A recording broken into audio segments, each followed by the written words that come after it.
Good evening. Welcome to Fresh Natural Live. It's another Monday, and it's another time for us to share some wonderful information with you. I hope your day's been going very well.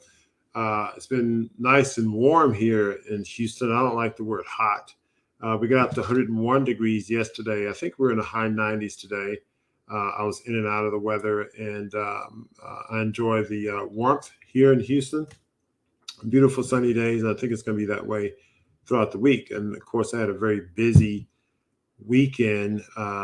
We're doing some upgrades at our health and wellness center, and we're expanding our nutrition center and some other things. And so we had a little bit of a break in our gate late Friday night, early Saturday morning. So that sort of threw things off for me for the weekend. But other than that, it was a great weekend. It was productive, and so was today.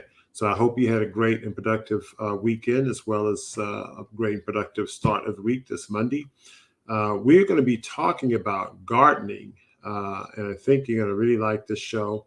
It's highly unusual for a cardiologist to be talking about gardening and raising food to feed your family, but this is a central part to optimal nutrition, and optimal nutrition is a central part to general health, health in general, and cardiovascular health in particular. So it's a very, very important topic for cardiologists and nutritionists to talk about. I am not an expert on farming and gardening. I have some personal experience, but as I read through some topics online and consulted with some experts, I don't think there's one piece of advice that fits all, but I think there's a group of there's a collection of information and considerations to be had. And we're just going to have a simple conversation. A nice discussion. It's going to be a little bit shorter than usual, but I think it's going to be just as impactful and informative. So sit back and enjoy the show.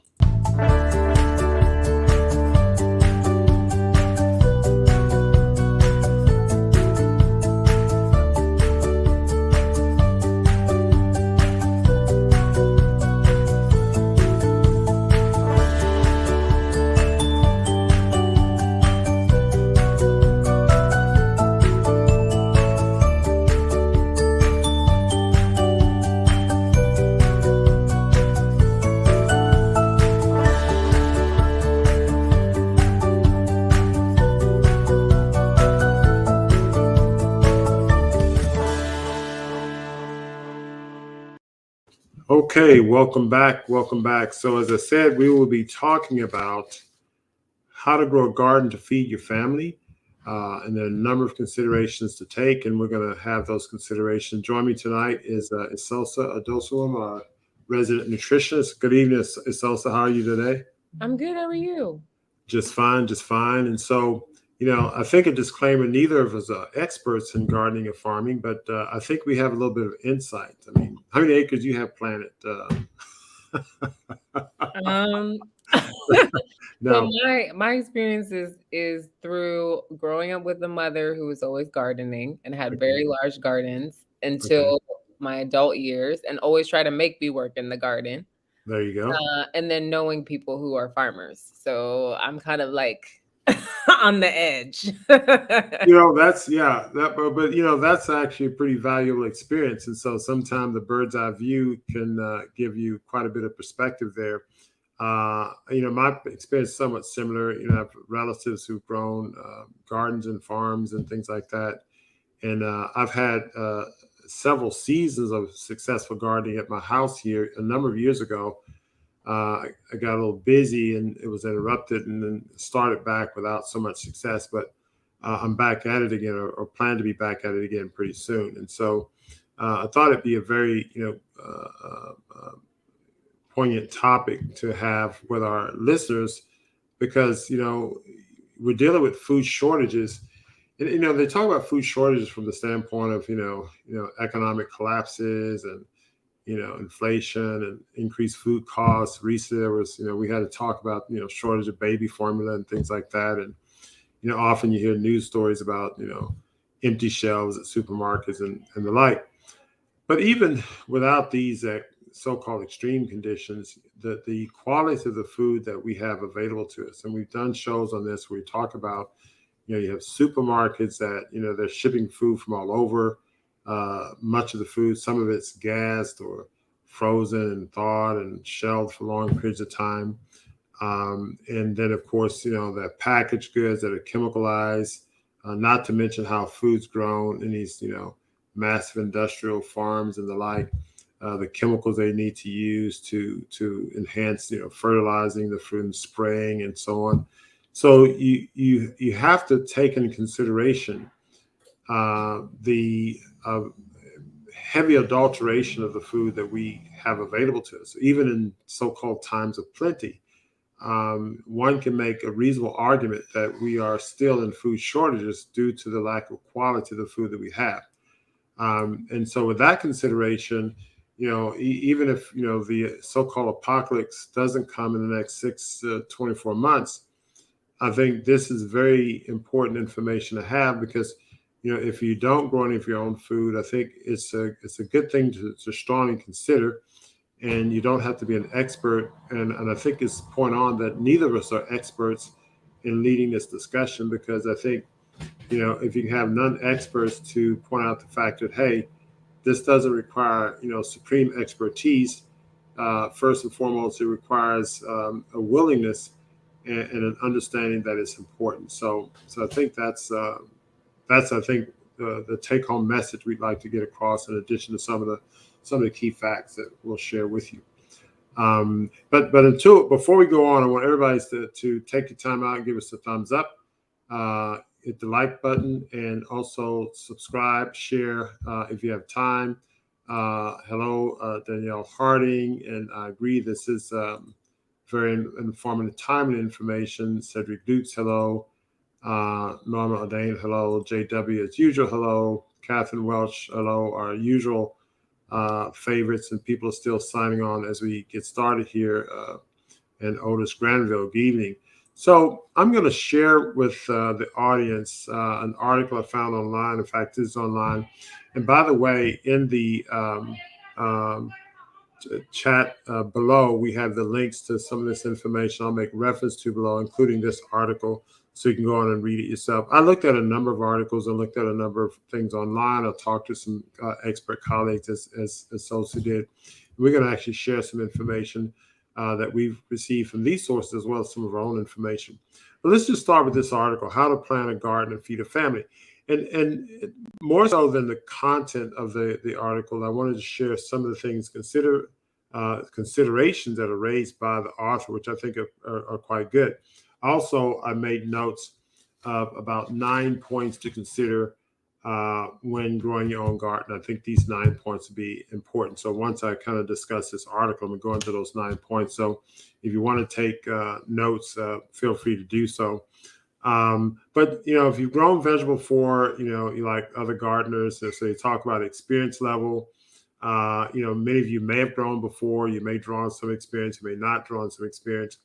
But the first major point they start off with is plant what you enjoy. So especially if you're getting started, if you're new to this, try to plant some foods that you're going to enjoy eating. So if you like eating tomatoes or cucumbers, asparagus, start with those foods there because, if you, or I should say, when you get success and then you eat the foods that you like, you'll notice the superiority of the food that's fresh grown from your garden to what you buy in the supermarket. And that reward of eating the plant foods you like will, probably encourage you to continue to grow more. So also, consider what you're growing. Now, people talk about analyzing a grocery bill. That's probably an ad, but canning and preserving. Now, I've never done any canning and preserving, and this is one of the points that I'll make in the pointing session. But there are many people who grow things. And this depends on the region, how many growing seasons you have. You may have to grow a lot of certain types of things and can and preserve. Be careful in canning and preserving. In fact, we may actually do a show on canning and preserving the healthy way because, oftentimes, they cook, say, fruits down and put lots of sugars in them. That may not be the healthiest way, but there may be some healthier ways to can and preserve we'll discuss. But I mentioned this, or the article mentioned this in the context of considering what you're going to do with the excess produce. They talk about extending the season. You can have greenhouses. Now, this image here shows a seemingly large greenhouse. Now, if you're new to this, obviously you're not going to invest in a large greenhouse, but you can do something on a smaller scale, especially you live in an area where your winters are long and your growing seasons are fairly short. We're here in the Houston area, and we can grow all year long. However, in the very heat of the year, our greens don't tolerate the heat very well, and some other vegetables don't either. And so greenhouses actually help us here in the opposite way, may help people in the north. So greenhouses can be very helpful. Now, they mentioned here to calculate yield and plan rows. I'm actually going to share with you, and I'll put this on the camera. There's a little grid here, and there's a link to this little spreadsheet that a university calculated created and calculated how many rows you need to plant for a certain yield. Now, it's pretty broad, but it gives you a good starting. So we have that as a resource.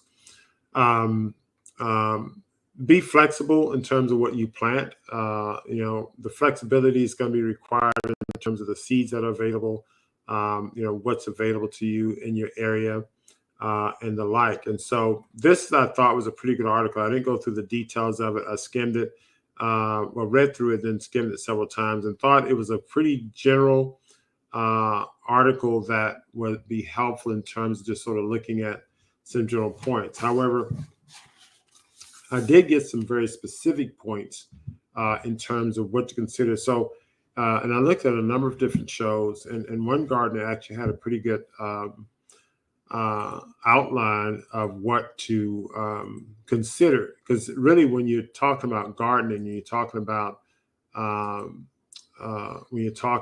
growing your own food, you really have to consider what's good for you. And I'm going to take this down.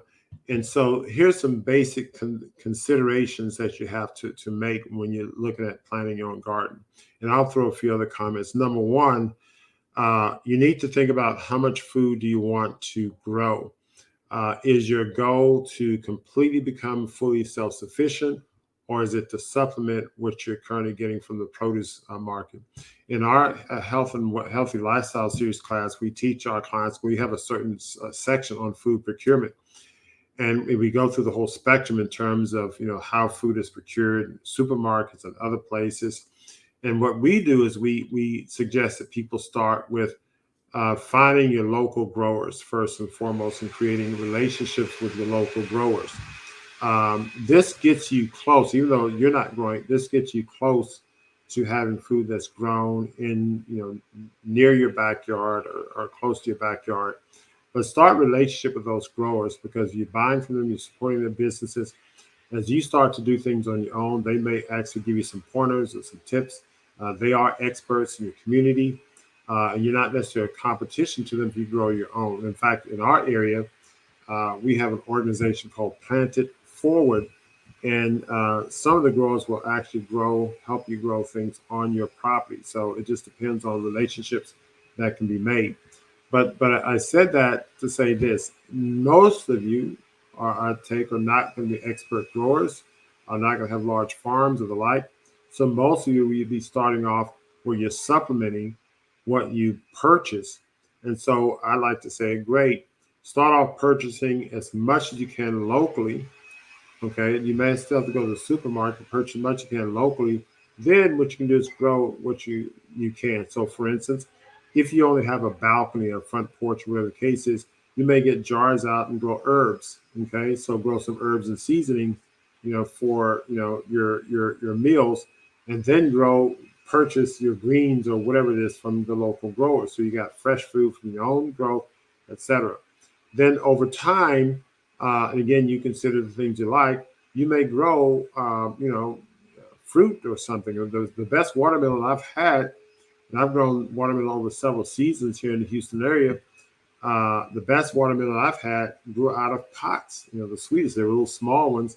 I have had some successfully grow out of the ground, but the best crop I've had grew out of pots. And so you can start with something that you may not think will grow out, and pot. Sweet potatoes, for instance, grow very well in buckets and barrels. So you have a nice sized back porch or patio. You can get a barrel with,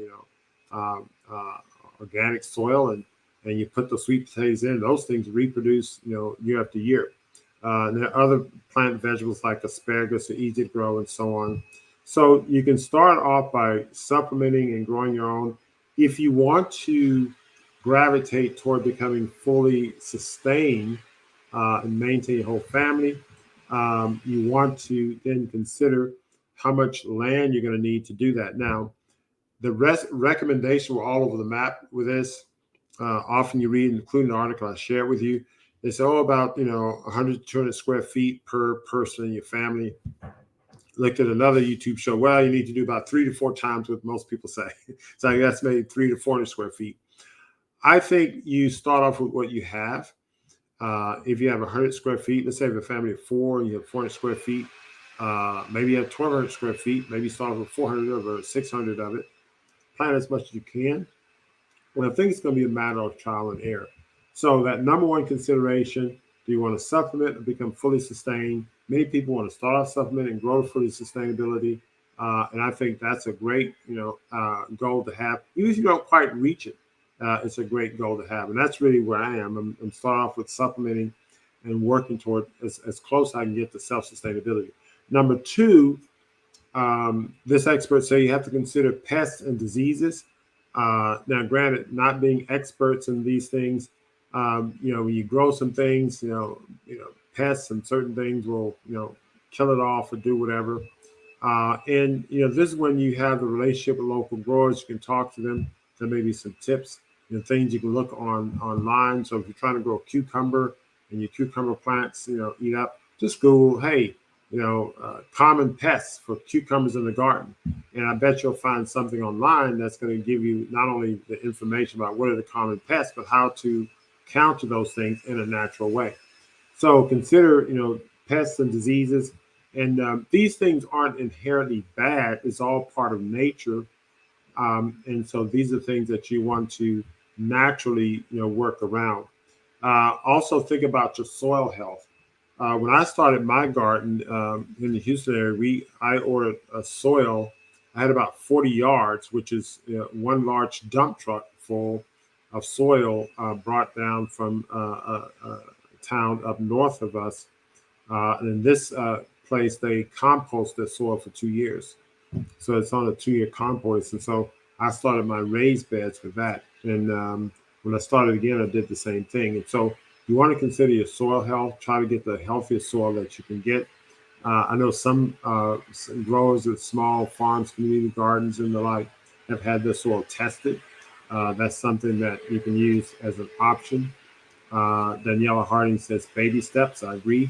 And all of these things are baby steps, and it just depends on where you are as to what the baby steps. So that's 3. So number 4 is the weather. Consider the weather. Here in Houston, we have, our summers are hot. And so we consider that. We, in the late winter, spring, and early part of summer, the summer's mild and greens are great. It's great harvest for greens. As we get toward the summer, root vegetables tend to be better. The watermelon, some melons are good. So know the seasons that you have.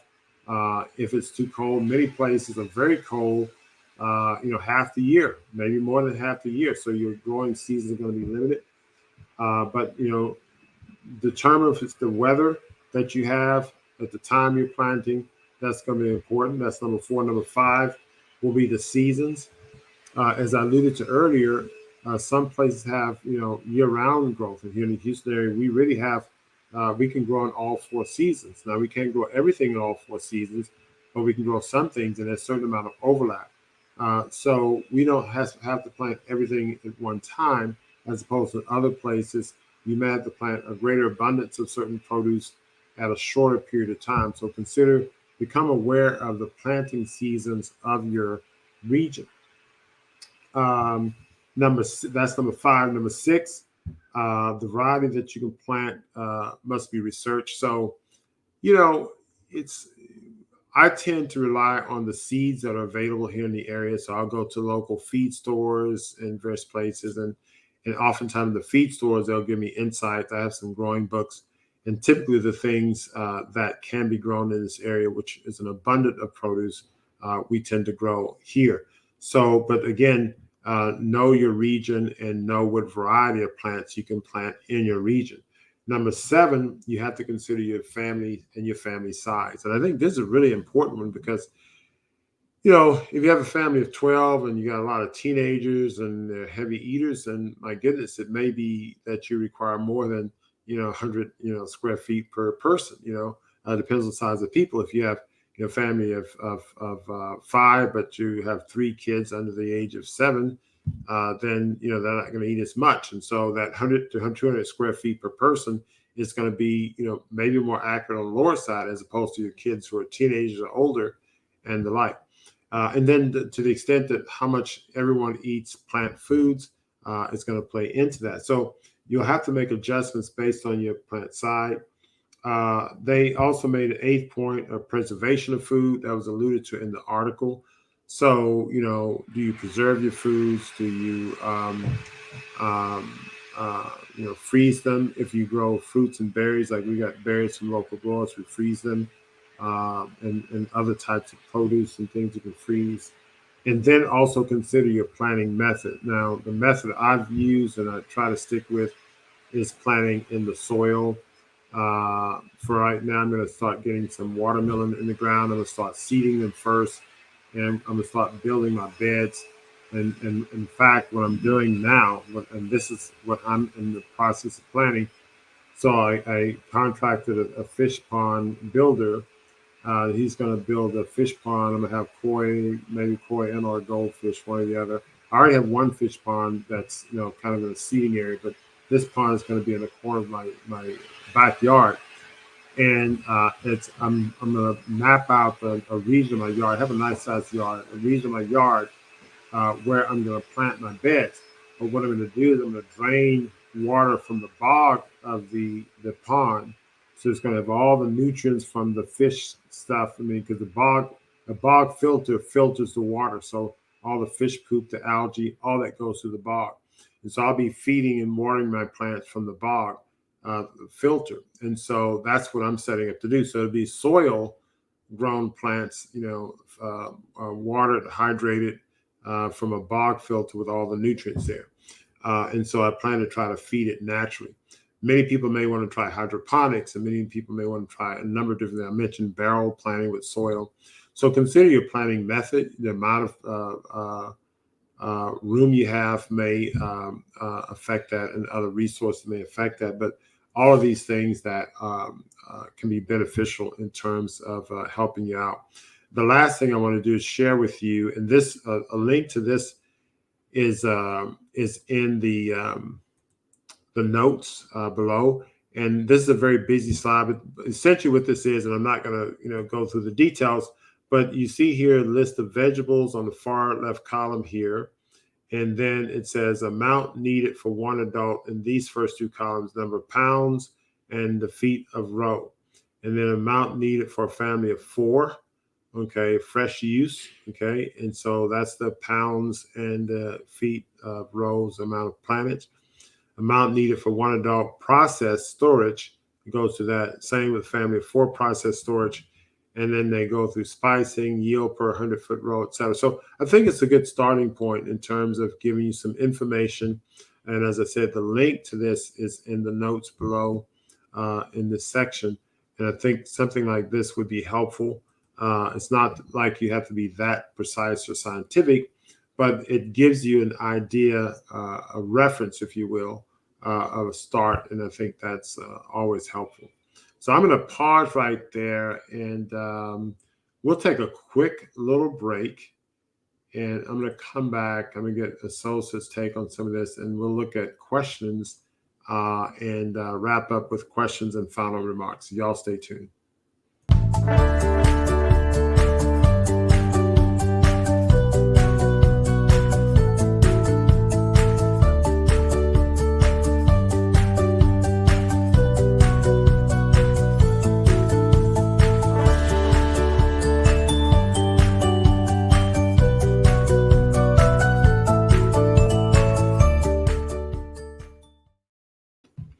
Okay, so you just recently interviewed a real expert on your podcast not long ago. So how do I do compared to the expert? You did really well. You did really well. I just want to say You did first that good. I think this is a really important topic for a very particular reason. Like when I started going between the US and Africa, Mhm. um, where I remember I came back and there was a storm in the DMV and all of the stores had closed. Like I went to Whole Foods, it was closed. They were closed for like 2, 3 days because they had a power outage. And then, they throw out food if, if they feel like it might have gone bad or whatever. And that was the moment where I was like, wait a minute, what would happen in America if all the grocery stores were closed? Because in Africa, you're so close to the earth, things are growing all over. Everyone knows what the plants look like. There's markets everywhere. And for me, it was such a stark contrast where I was like, Mm. I feel like we're technologically advanced, but we're set up for problems. Like if the store is closed, like most people think their vegetables and their fruits come from from the grocery store. And I remember when I lived in New York and people were like, yeah, like, they're like they were talking about the grocery store, like the grocery store is where plants originate. And I was like, plants grow. Like and my mother, because my mother's a gardener, it's always fascinating to walk around with her because she can spot edible plants anywhere. And sometimes she'll just grab stuff and start, washing it and eating it. And you're like, what are you doing? Oh But wow, that's I a think great it's a skill. really important skill to try to cultivate is to be able to identify plants that are edible in the event there was, the ish hit the fan and we were all out here looking for stuff. But the problem is there's not that much growing right now in the United States. Like it's only in very specific areas. So having some sort of supplement on your own, whether it be just knowing local farmers, going to the farmers market, growing, some really key staples for your own diet, I think is really important. No, I agree with you 100%. And along the lines of you mentioned events like hurricanes and like, and we're in hurricane season now. June to November starts a hurricane season. In the southeast, but we there have been situations where, like you said, stores are shut down and people are very desperate and they're looting and behaving crazily. And if one thing you do is stockpile seeds, learn how to sprout, do things like that. That's things you can do, in a matter of days with just fresh water. And so there's some things you can learn to do. I think the key is to get started, to have the mindset of saying, okay, wait a minute, this is new to me. However, I'm going to get started, and so I'm going to start with sprouting or growing microgreens or herbs or whatever the case is. And as you get some experience, the hands-on experience give you an extra dimension to it. So it's one thing to talk about something or hear about or read about something in theory, but then it's much more to actually go through the process and experience it. And so there's an added dimension or dimensions, if you will, that you gain growing things yourself. And so I think the key is to get started. And I can't reemphasize the point you made. I mean, I like the fact you contrast coming from countries in Africa where things are grown everywhere, and here in the United States where it's like, okay, we rely heavily on the supermarket, and when there's a hurricane and the supermarket is closed, then many people are just they're lost. And so you can arguably say that most of the United States is, or at least these parts of the United States, are food deserts. We like to, Seriously. oh, you have food deserts, and you don't have a Whole Foods. It's not a food desert. Well, Whole Foods might shut down. It's so true. The day that happened, I was like, "Oh my god!" Like, what would I do? Yeah, yeah. And so I mean, just an FYI, we at our nutrition center and also in my home, we're starting to stockpile seeds and dry goods and beans and things like that. We bought I think 300 or 400 pounds of wild rice. So this is partly for our nutrition center. We get our wild rice from a farm up in Minnesota, and they harvest it from the lake. And so it's, naturally it's wild, and it's more than organic. It's wild, and it's grown in a natural state. And so we use that, we sprout it and the like. So we've ordered 400 pounds, and we'll be sending more. We'll be sending more over time. But I think that's really an important key to remember, is that your supermarket may not always be there for you. And even when it is there, it may not be giving you the best food that you can get. While I'm thinking about it, again, give us a thumbs up. If you're just joining in, thumbs up or show us some love. You can also subscribe to this channel if you haven't done so already, to get more information about other topics, other important topics that we'll be having over time. And you can go to our channel and look at previous topics that we've discussed as it relates to health, natural health, and the like.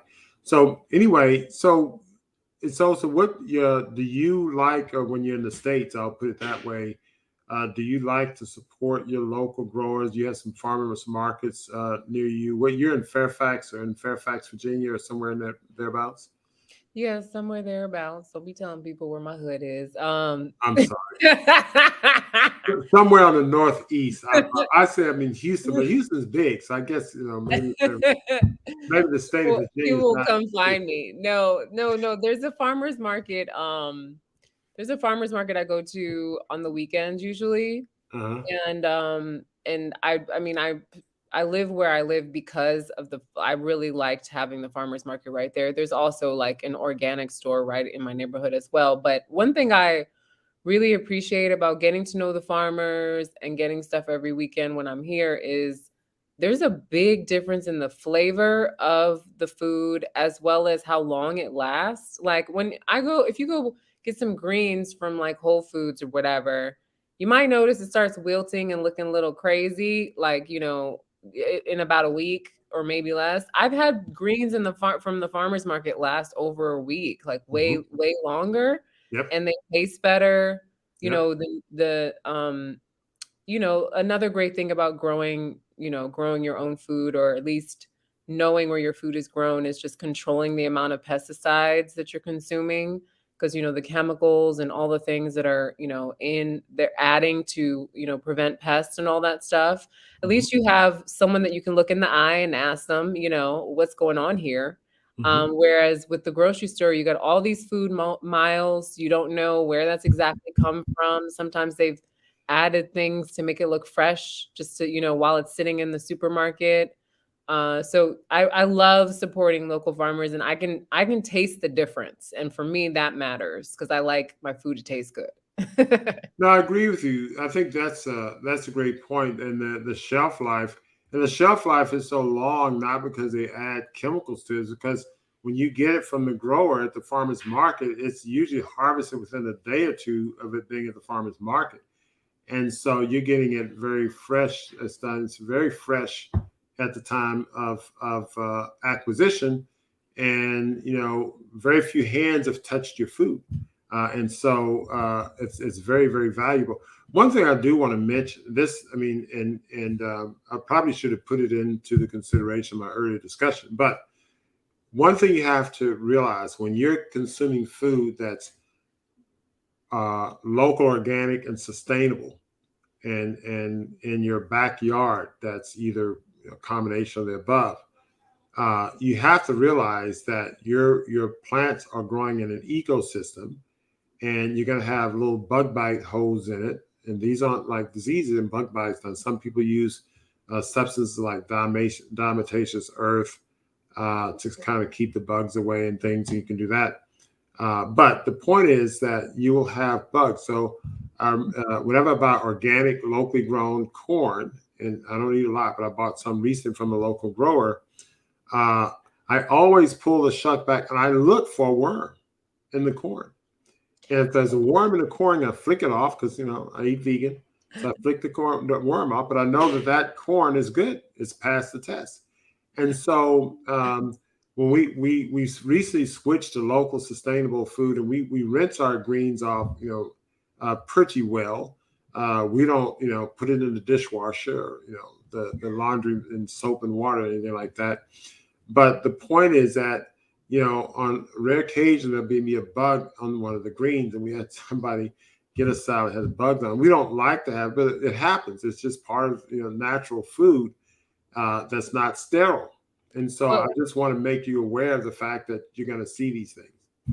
no, and Dr. Montgomery in Africa, like there's a whole process. So I love living in the contrast because you come here and like there's pre-washed greens and like if you see a bug, someone might be like, you know what I mean? Like it's like Yeah. one bug and someone's freaking out, you know. In Yeah. Africa, literally it feels like if you go to the market and you go get greens or you get stuff, depending on what grower you go to, because there's some markets that sometimes they've done a little bit more work, like they've done some pre-cleaning. Uh-huh. Sometimes it's like they pull that joint out the ground and they're like, this is for sale. And Yeah. so for me, it was like, whoa, this is like a whole extra layer of work. Cause now we gotta like really scrub multiple times. We're soaking it in vinegar, we're doing all this stuff. And so it becomes a little workout before you before you get to Yeah. preparing the meal.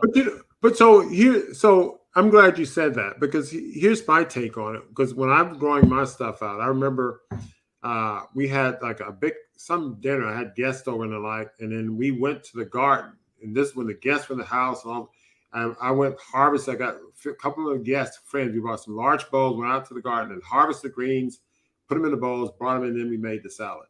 Mhm. Now, when I do that, and I used to do that for my like before going to work at Harvard, when I had great, bountiful growth and all of that, I would just do a light rinse. I didn't do anything heavy. Sometimes I'll leave a little dirt on my green. I'm not saying anyone else should do that, but there's a little bit of dirt on there, whatever. And I add my seasoning and whatnot. I make sure there are no bugs. I'm not eating the bugs, but if I see a bug, I flick it off or whatever and rinse it extra. But I don't go through a lot of extra effort because I think, the soil I use was organic, and the microbes that are in those soils, I think is going to help my microbiome and maybe help my B12 or maybe help my ecosystem enhance itself. What do you say? In Texas, sure. In Africa, you could get a mean parasite bacterial infection that would not be fun. Okay. So, Yeah, I've heard people say that. You and your fiance yes. said that also. Yeah, because the thing is that there's like, there's a sanitation issue, you know what I Mhm. mean? So there's sanitation issues, there's issues with water cleanliness, these kinds of things. So it's really important in Africa to like thoroughly especially if you're going to be eating anything raw. Like this is Mhm. why I actually eat more cooked there because I'm not interested in like compromising my microbiome. So I'm like, okay, what can I eat raw? What can I, what do we feel like, washing real crazy today or not? You know what I mean? If I cook it, I know everything died. Well, okay. Well, when I visit your center there, I'm going to eat raw, so we're going to have to scrub and clean. You're going to have to show me the No raw. problem. No problem. No So problem. that'll be a lot of fun. That'll be a lot of fun. But so again, as we wrap this up, um, on one hand, there are a lot of nuances and complexities and different aspects to growing your food and sustaining yourself. On the other hand, it's not rocket science. And so there's some rocket science aspects of it, but it's not all rocket science. And I think the most important factor is your attitude and willing. Well, I think the first most important factor is that you're understanding that this is something important for you to learn about and learn how to do. I think that's the most important thing, because how you nourish your body is going to be the most important thing for your health, and how you procure your plant foods is a very important component of how you nourish your body. So with that component, then the next step is to say, okay, I'm going to get started somehow, some way. Your schedule may not allow you to clear, acres or large plots of land, but get some soil, put it in a couple of mason jars, and put some seeds in it, water it, and see what happens. And then you go from there. But I think just the attitude of knowing that this is important, you may be at a point where you don't have the time and insight and know-how to start today, but knowing that it's important is something that over time you can start to invest more time in, into the whole process, because I think it's something that's going to really benefit you in the long run. And what I tell a lot of my patients, they say, well, doc, I don't have time to chop my vegetables and all this other stuff, for salads and whatnot. And I say, well, look, you either chop or be chopped, because if you eat bad food long enough, you're going to be in the operating room being chopped on by a surgeon. And so you need to take in consideration, and yeah, everybody's busy, and these are tough times, and I understand it. I have a busy life, and it seems like there's not a spare moment. But when a heart attack comes and a stroke comes and heart failure comes, a COPD exacerbation comes, they just knock on your door and they say, I'm here, and everything else gets canceled. They don't make an appointment. They don't say, well, how's the family? Can you come over tomorrow? No, they say, I'm here. And whatever you're doing, you put it down. You say, yes, sir, Mr. Heart Attack. Yes, sir, Mr. Stroke, etc. And so keep in mind that these diseases don't wait, so you shouldn't either. So take this process of nourishing your body, appropriately, very seriously, because I think it's going to be one of the more important things that you invest your time. And so, yes. Yeah, another thing is that like gardening, like we forget that food is not supposed to just be an instant thing. That's what's so sacred about gardening. It's like seed time and harvest. Like you're supposed to put in work I love and that. then appreciate it when it comes up, right? But we're so used to this fast food nation like mentality where it's like everything just shows up. We can DoorDash everything. I love DoorDash when I'm here, but in Africa there's no DoorDash.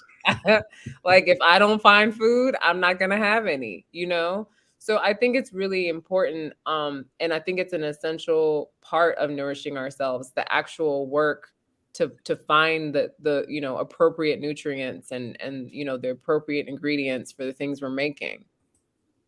No, I think you're right, and I mean you can't overemphasize the amount of convenience we've gotten used to. We become very spoiled here in this society, but there may come a time, and there have come times when these conveniences aren't available, and there may become other times when they're not available. And even with these conveniences, you're not getting the best thing. So it's kind of a game of charades, if you will. Somebody asked about preparing the soil in advance. I get pre-composted soil, but if you're saving your vegetable leftovers and things, that's one thing you do to compost your own soil. The composting barrels you can purchase, or you can just save compost in bags and have it sort of a compost pile in your garden area. So that's one way you can plant it. Also, as you grow season after season, one thing I realized, I had several successful planting seasons. As I tilled one crop, it sort of the roots and things went in, and that sort of helped with composting and maturing the soil as well. And you have to alternate different things, and you have to look up what a good complementary produce to plant over time. And somebody mentioned Bob Randall in the Houston area has a book, and it's associated with Urban Harvest on terms of what are the planting season. You may also have, buy an almanac. That's one thing I learned from a cousin of mine here in the state, is that an almanac really helped me, because what happened was, especially when I was planning from season to season, when I was starting something, it would tell me, okay, you got a full moon here, plant it this time in reference to the full moon, etc. And so I found that to be very, very helpful. So an almanac, at least here in the States, can be helpful. They're very inexpensive to buy. So anyway, thanks to Sosa. It's been wonderful. Two non-experts talking about growing, but I think we pulled it off okay. I think from listening to our chat, people got a lot out of it. And I think it's really, I think this is a talk that probably suits the majority of people, because most people are not experts. And so, an expert will probably have to talk down to this level anyway. And I think getting started allows you to create your own expertise for your own circumstances and situation. I think that's going to be the most important thing. And that's probably where the experts do anyway. I mean, you probably have different farmers in different regions of of countries in the world, and everybody has their technique and a different approach to things. And so, there's probably not a universal expertise. There may be some universal rules in general, but everybody has their own insight. And I think we just want to encourage each and every one of you to gain your insight. So anyway, I will see you backstage. And as I close out, guys, as usual, I've learned a lot, even in just having this discussion. It's also raised a number of excellent points, and many of you raised some excellent points in the chat. And I really want you to take this to heart. It seems like a very light topic, one where it's, okay, I'll get around to doing this. But I think we have been and will continue to be in situations where our food quality is deteriorating. So even though the supermarkets, will have some amount of abundance in terms of produce or whatever on the shelves, the quality is deteriorated greatly over the years. And there are likely to come times where there will probably be shortages. So you need to be prepared for it. So you want to stockpile seeds, get used to using those seeds, whether sprouting or growing in canisters or the like. Just start with where you are and move forward. I think that's the best thing you can do, because you want to take this very seriously, because your health depends on it.